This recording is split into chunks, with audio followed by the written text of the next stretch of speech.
Achayans gold 20 വർഷത്തെ പാരമ്പര്യം 26 ഷോറൂമുകൾ. Call 8590046916.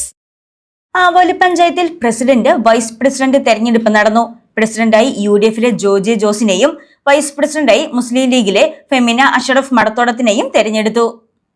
ആവോലി പഞ്ചായത്തിൽ പ്രസിഡന്റ് വൈസ് പ്രസിഡന്റ് തെരഞ്ഞെടുപ്പ് നടന്നു. 12ാം വാർഡംഗം ജീന ഫ്രാൻസിസ് ജോജി ജോസ് കുറുപ്പാമടത്തിനെ UDF-ന്റെ പ്രസിഡന്റ് സ്ഥാനാർത്ഥിയായി നിർദ്ദേശിച്ചു. ഫെമിന അഷറഫ് ജീന ഫ്രാൻസിസിന്റെ നിർദ്ദേശത്തെ പിന്താങ്ങി. തുടർന്ന് നടന്ന തെരഞ്ഞെടുപ്പിൽ UDF-ലെ ജോജി ജോസ് കുറുപ്പാമടത്തിനെ പഞ്ചായത്ത് പ്രസിഡന്റായി തെരഞ്ഞെടുത്തു.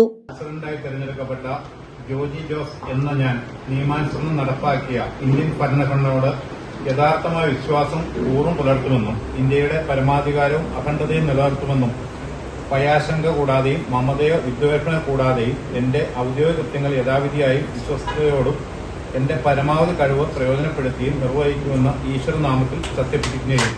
ജോജി ജോസിന് 11 വോട്ടും LDF പ്രസിഡന്റ് സ്ഥാനാർത്ഥിയായ സോഫിയ ബെന്നി 4 വോട്ടും നേടി. തുടർന്ന് നടന്ന വൈസ് പ്രസിഡന്റ് തെരഞ്ഞെടുപ്പിൽ മുസ്ലിം ലീഗിലെ ഫെമിന അഷറഫ് മടത്തോടത്തിനെ ആവോലി പഞ്ചായത്ത് വൈസ് പ്രസിഡന്റായി തെരഞ്ഞെടുത്തു. തെരഞ്ഞെടുപ്പിന് ശേഷം അനുമോദന യോഗവും പ്രകടനവും നടത്തി. അനുമോദന യോഗത്തിൽ UDF chairman George Varghese Thekkumpuram അധ്യക്ഷത വഹിച്ചു.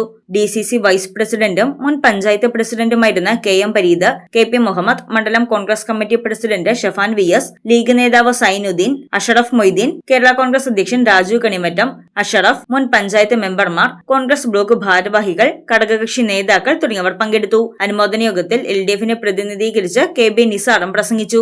News desk Muvattupuzha news. എന്റെ കാഴ്ചയ്ക്ക് ചില ബുദ്ധിമുട്ടുകൾ അനുഭവപ്പെടാൻ തുടങ്ങിയത് ഈയിടെയാ. ആദ്യം ടെൻഷനായി. മകളാ പറഞ്ഞത് അഹല്യയിൽ പോകാൻ. അഹല്യയ്ക്ക് 30 വർഷത്തെ പാരമ്പര്യവും വിശ്വസ്തതയുമുണ്ട്. അഹല്യയിലെ വിദഗ്ധരായ ഡോക്ടർമാരുടെ ചികിത്സ കൊണ്ട് എനിക്ക് എന്റെ കാഴ്ചശക്തി പൂർണ്ണമായും തിരിച്ചു കിട്ടി. ഇപ്പൊ എനിക്ക് ഈസിയായി വായിക്കാം. നേത്ര സംരക്ഷണത്തിന് നമ്മുടെ അഹല്യ.